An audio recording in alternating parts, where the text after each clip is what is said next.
So then let's consider first of all, what is a mind in the grip of vicious circles? Well, one of the most obvious instances that we all know is the phenomenon of worry. The doctor tells you that you have to have an operation. And that has been set up so that automatically everybody worries about it.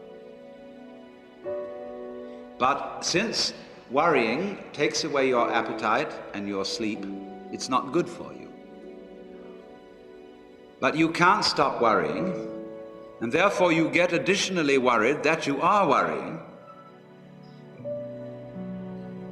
And then, furthermore, because that is quite absurd and you're mad at yourself because you do it, you are worried because you worry because you worry. That is a vicious circle.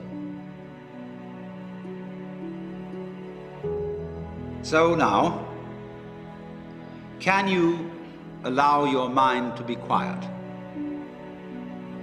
Isn't it difficult? Because the mind seems to be like a monkey, jumping up and down and jabbering all the time. Once you've learned to think, you can't stop. And an enormous number of people devote their lives to keeping their minds busy and feel extremely uncomfortable with silence.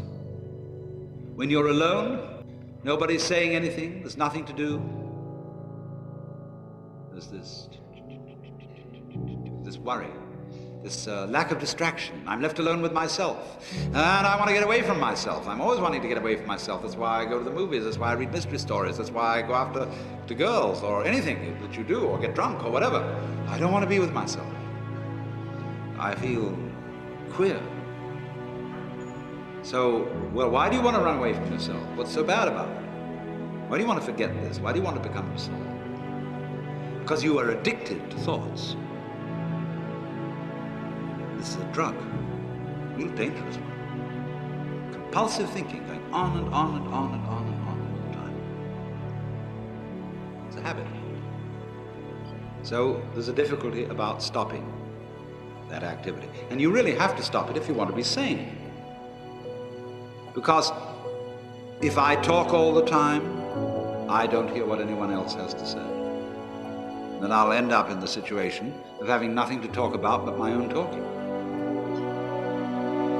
Or so in exactly the same way, if I think all the time, I won't have anything to think about except thoughts. So in order to have something to think about, there are times when you simply must stop thinking. Well, how do you do that? The first rule is don't try to. Because if you do, you will be like someone trying to make rough water smooth with a flat iron. And all that will do will stir it up.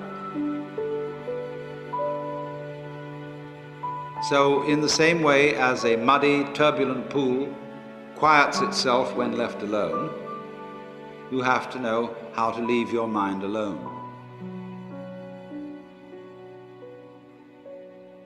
It will quiet itself.